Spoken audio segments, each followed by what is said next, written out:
하나님께서 오늘 우리에게 주시는 말씀은 마태복음 15장 29절에서 39절까지 말씀입니다.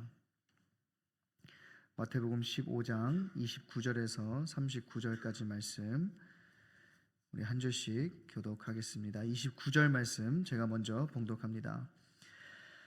예수께서 거기서 떠나사 갈릴리 호숫가에 이르러 산에 올라가 거기 앉으시니 큰 무리가 다리 저는 사람과 장애인과 맹인과 말 못하는 사람과 기타 여럿을 데리고 와서 예수의 발 앞에 앉히매 고쳐주시니 말 못하는 사람이 말하고 장애인이 온전하게 되고 다리 저는 사람이 걸으며 맹인이 보는 것을 무리가 보고 놀랍게 여겨 이스라엘의 하나님께 영광을 돌리니라. 예수께서 제자들을 불러 이르시되 내가 무리를 불쌍히 여기노라. 그들이 나와 함께 있은지 이미 사흘임에 먹을 것이 없도다. 길에서 기진할까 하여 굶겨 보내지 못하겠노라. 제자들이 이르되 광야에 있어 우리가 어디서 이런 무리가 배부를 만큼 떡을 얻으리이까? 예수께서 이르시되 너희에게 떡이 몇 개나 있느냐?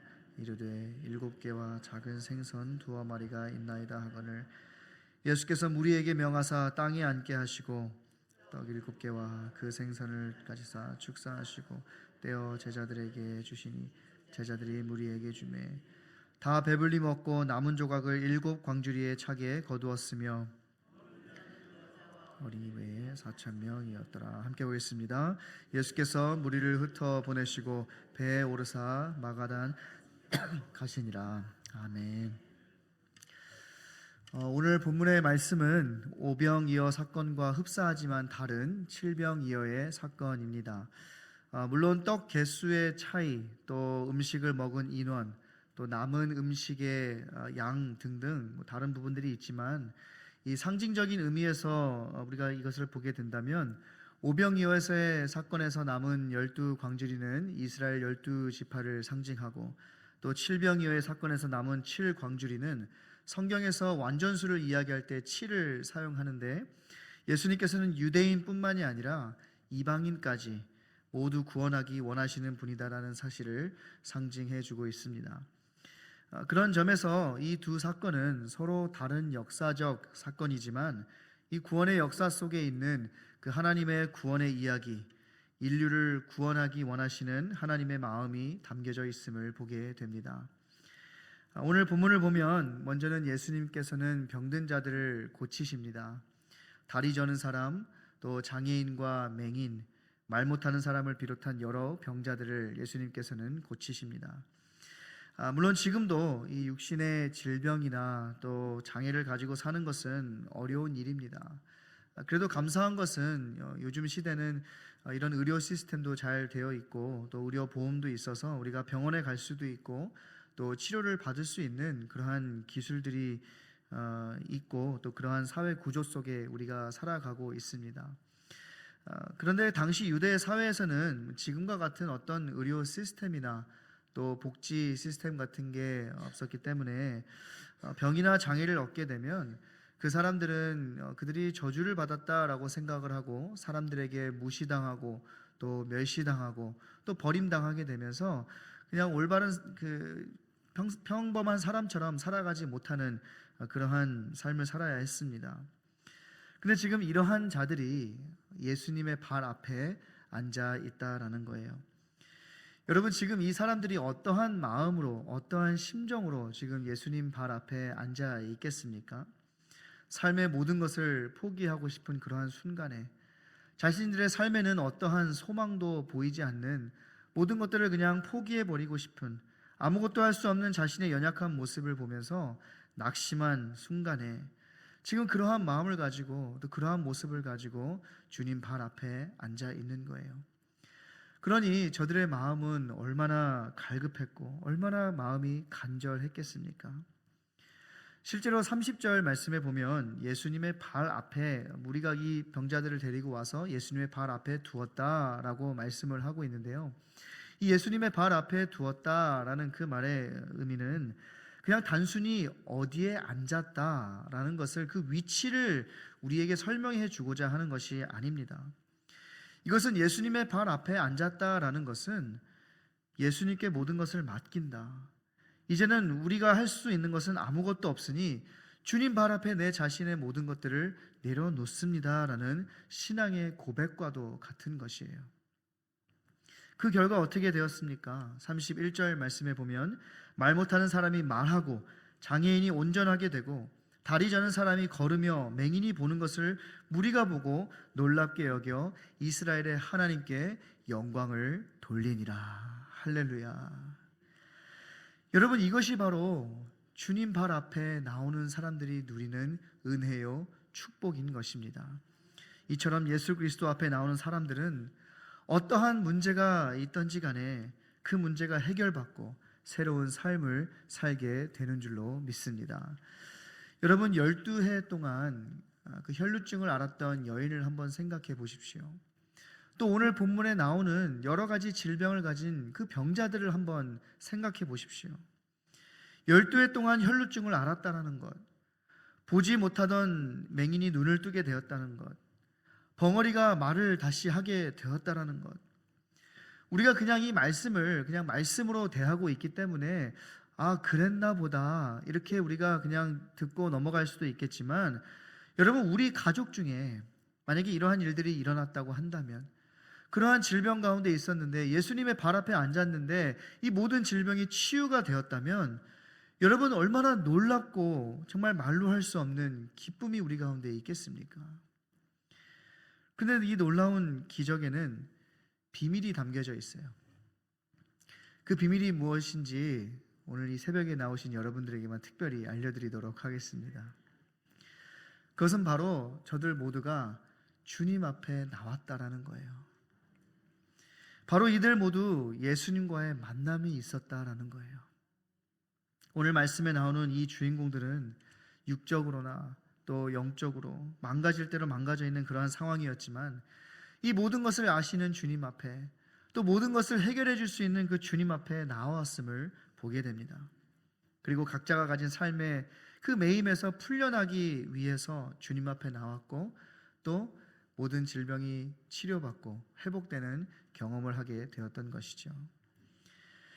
여러분, 우리가 삶에 어려움이 있을 때, 또 고난이 있을 때 어디로 가느냐 하는 것은 우리가 누구이냐 하는 그러한 정체성에 대해서 말씀해 주는 것이고, 또 우리가 어디를 피난처로 삼고 있느냐라는 것은 우리 가치관에 대해 알려주는 것입니다. 그렇다면 여러분의 피난처는 어디이십니까? 여러분이 마음이 아플 때, 삶의 어려움이 있을 때, 삶의 고난이 있을 때 여러분이 가는 곳은 어디입니까? 여러분 가운데 오래된 질병이 있으신가요? 깨어진 관계 속에 어려움이 있으신가요? 무너진 꿈이 있으신가요? 삶의 한계에 부딪혀 어려움 가운데 있으신가요? 또 이민 생활이 힘들어 지쳐 있는 분 있으신가요? 그렇다면 주님의 발 앞에 나오십시오. 주님 발 앞에 여러분의 고민과 또 여러분의 삶의 어려운 모든 문제들을 내려놓으십시오. 어떠한 사람이 아닌, 어떠한 힘과 능력이 아닌 주님 발 앞에 모든 문제를 내려놓으십시오. 우리 삶에 무너진 것들을 우리의 힘으로 세우려 한다면 얼마 가지 않아서 지쳐버리게 될 것이에요. 내가 힘을 내야지 이렇게 해서 열심으로 하는 것은 한계가 있다라는 겁니다. 하지만 나에게 힘 주시는 그 주님을 우리가 바라볼 때에 내가 감당할 수 없는 힘을 하나님께서는 허락해 주실 줄로 믿습니다. 그런데 이러한 사실은 우리로 하여금 궁금증을 갖게 하는 것이 하나 있어요. 그것이 뭐냐면, 아니 왜 어차피 치료해 주시고 또 해결해 주실 것인데 굳이 병이나 이 문제를 우리에게 주시는 것일까? 그냥 좀 편하게 살도록 처음부터 좀 모든 것들을 좀 평탄하게 해주시면 안 되는 걸까? 늘 우리가 이제 고난 앞에 서게 되면 하는 질문들이죠. 물론 하나님께서는 그렇게 해주실 수 있으시죠. 하나님께서는 전능하신 분이시고 또 그분의 자녀가 평안하게 이 땅 가운데 살면서 그 축복과 은혜를 누리며 살기 원하시는 것이 바로 하나님의 마음이시죠. 우리가 하나님의 아들이고 딸이고 자녀들인데 우리 그 자녀들이 힘들게 사는 것을 하나님께서 원하시겠습니까? 그렇지 않죠. 하지만 주님께서는 우리 가운데 고난을 허락하셔요. 왜 그 고난을 허락하시냐면 그 고난으로 하여금 우리가 하나님을 바로 알고 또 주님을 더 간절히 찾기 원하셔서 굳이 이 고난이라는 방법을 사용하셔서 우리와의 그 교제를, 그 친교를 회복하기를 원하신다라는 거예요. 왜 그렇게 하실까요? 고난이 없으면 주님을 찾지 않는 그 인간의 습성이 우리 가운데 있기 때문에 그래요. 여러분 자신을 한번 생각해 보십시오. 여러분은 기쁜 일이 있을 때 주님을 더 찾으십니까? 아니면 힘들고 어려운 고난이 있을 때 주님을 더 찾으십니까? 여러분 어떨 때 더 눈물을 흘리며 간절히 기도하십니까? 당연히 고난이 있을 때 더 눈물을 흘리고 주님을 더 찾게 되어 있죠. 물론 우리가 똑같은 모든 순간 우리가 똑같이 주님을 찾는다면 그건 너무나도 성숙한 그리스도인의 모습이겠죠. 그러나 대부분의 사람들은 모든 일이 잘 되고 또 평탄할 때보다 문제가 있고 힘들 때 주님을 더 간절히 찾게 됩니다. 그렇기 때문에 이 주님께서는 그 고난이라는 도구를 사용하셔서 그렇게라도 우리와 만나고 싶어 하시는 거예요. 그렇게라도 우리와 친교하고 교제하고 싶다라는 것이죠. 그래서 우리의 잘못된 부분을 바로 잡아주시고 또 우리 가운데 영적 성장을 이루어 주실 뿐만이 아니라 우리가 주님과의 교제를 회복하여 주님이 나의 구원자요, 주님이 나의 주인이십니다 라는 그 사실을 고백하게 하심으로 영광받기를 원하시기 때문에 그렇다라는 겁니다. 31절 마지막 부분에서도 말씀하죠. 무리가 보고 놀랍게 여겨 이스라엘의 하나님께 영광을 돌리니라. 우리는 하나님께 영광 돌리기 위해서 창조된 자들이기 때문에 하나님께서는 우리를 통해서 영광받기를 원하시는 거예요. 그렇기 때문에 우리에게 고난을 주어서 요것들 봐라, 한번 고생해봐라 이런 마음을 가지고 고난을 주시는 것이 아니라 그 고난을 통하여 우리가 주님을 깊게 만나고 내 힘으로는 할 수 없습니다. 나의 연약함을 인정하고 주님이 하셨습니다. 주님께서 힘 주시고 능력 주시고 지혜 주셔서 이 문제가 해결되었습니다 라는 그 고백을 듣고 싶어 하신다는 겁니다. 그러므로 고난은 우리에게 불필요한 것이 아니라 주님을 더 깊이 만나는 기회, 나의 삶 가운데 역사하시는 그 하나님을 더 경험할 수 있는 기회, 그로 인해 내 신앙이 더 강건해짐으로써 어떠한 풍파 속에서도 흔들리지 않는 믿음을 가지고 살아갈 수 있게 해주시고 또 그러한 것들을 우리가 경험하면 할수록 나에게 역사하신 그 하나님을 더 깊이 알아가게 되고 내가 깊이 알게 된 그 하나님을 더 증거하는 삶을 살게 되고 하나님의 영광을 위해 살아가는 사람으로 만들어주는 기회가 된다라는 것이에요. 하지만 그럼에도 불구하고 우리가 어려운 순간에 마주하게 되면 주님이 우리 가운데 그러한 뜻이 있다는 것을 알면서도 주님을 바라보기보다 내 생각이 먼저 앞설 때가 많다는 것을 인정하지 않을 수가 없을 것이에요. 물론 여기에서 답은 다 아실 겁니다. 우리가 기도하면 당연히 하나님이 들어주시고 하나님은 전능하신 분이시고 너무나도 잘 아는 내용, 또 너무나도 우리가 잘 믿고 있는 내용일 것이에요. 하지만 우리의 삶 속에서 그것이 말처럼 쉽게 이루어지지는 않다라는 것이죠.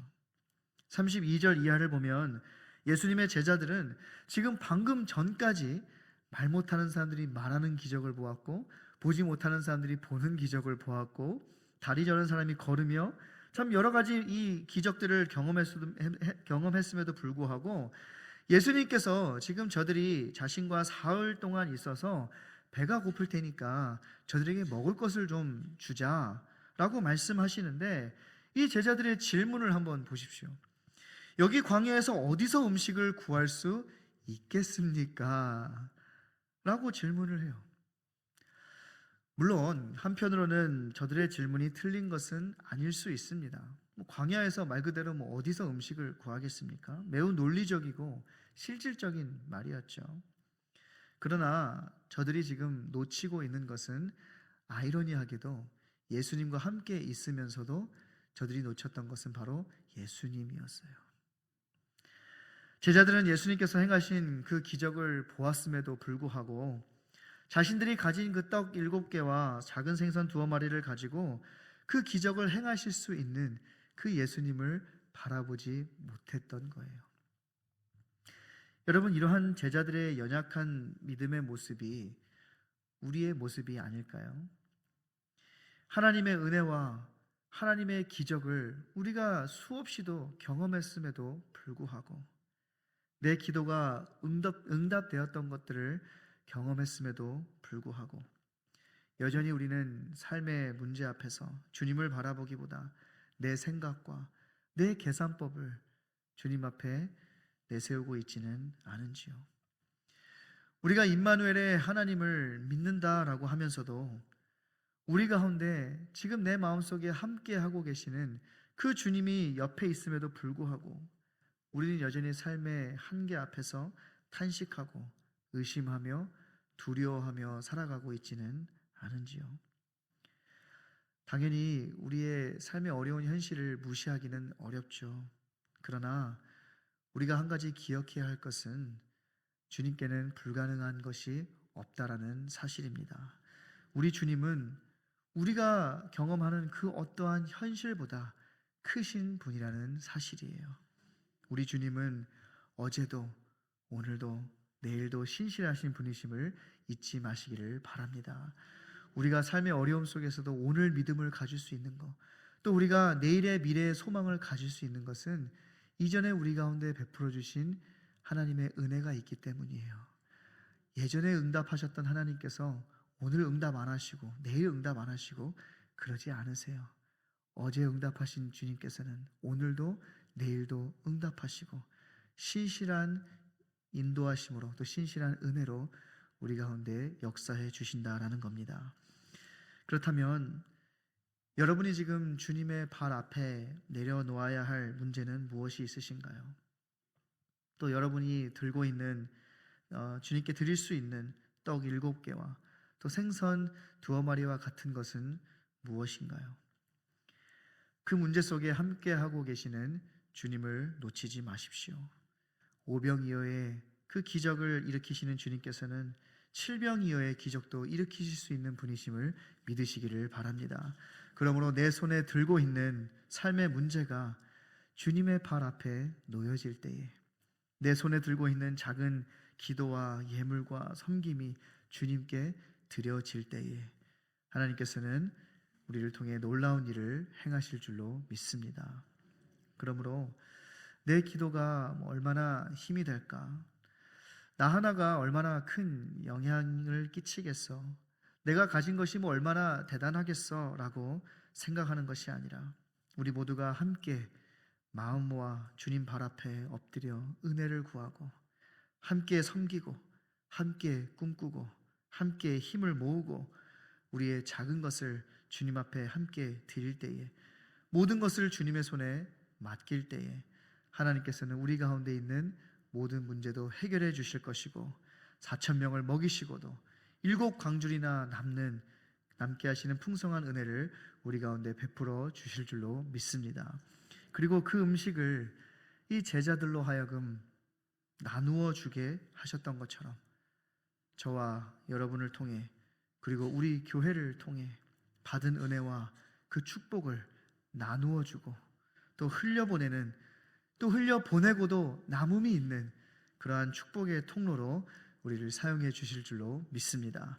그러한 제자들이 되어 열방을 살리고 복음으로 세계를 섬겨나가는 사랑하는 우리 모든 뉴장의 성도들과 우리 뉴장이 될 수 있기를 주님의 이름으로 간절히 축원합니다. 기도하겠습니다. 하나님 감사합니다. 오늘 말씀을 통해서 다시 한번 우리 삶 가운데 신실하게 역사하시는 주님을 바라보게 하시니 감사합니다. 하나님, 우리의 삶에 여러 가지 문제들이 있고 고민들이 있습니다. 그 모든 것들이 이 시간 주님의 발 앞에 놓여지게 하여 주시고 또 내 손에 들고 있는 작은 것들 주님 앞에 드려지게 하여 주셔서 그 가운데 역사하시는 하나님을 더 깊이 경험하게 하여 주시고 또 우리의 삶을 통해 하나님의 놀라우신 그 은혜와 축복을 받은 것들을 흘려보내고 또 나누기에 부족함이 없는 또 나누고도 남음이 있는 복된 인생 될 수 있도록 은혜 베풀어 주시옵소서. 하나님, 오늘 하루 우리가 하루 잘 준비하여서 또 내일 거룩한 주일 주님 앞에 예배 잘 드리게 하여 주시고 우리의 마음과 몸을 잘 준비하여서 참 하나님의 보시기에 부끄러움 없는 모습으로 나와 예배하는 우리가 되게 하여 주시옵소서. 그리고 우리 모든 성도님들 간절히 가지고 나온 기도 제목들 하나님께서 다 이미 아시오니 하나님께서 들어주시고 응답하여 주시고 정말 우리가 하나님께서 우리 가운데 역사하시고 응답하셨다라는 그 간증을 할 수 있는 축복의 주인공들 다 되게 하여 주시옵소서. 감사하며 예수님의 이름으로 기도합니다. 아멘.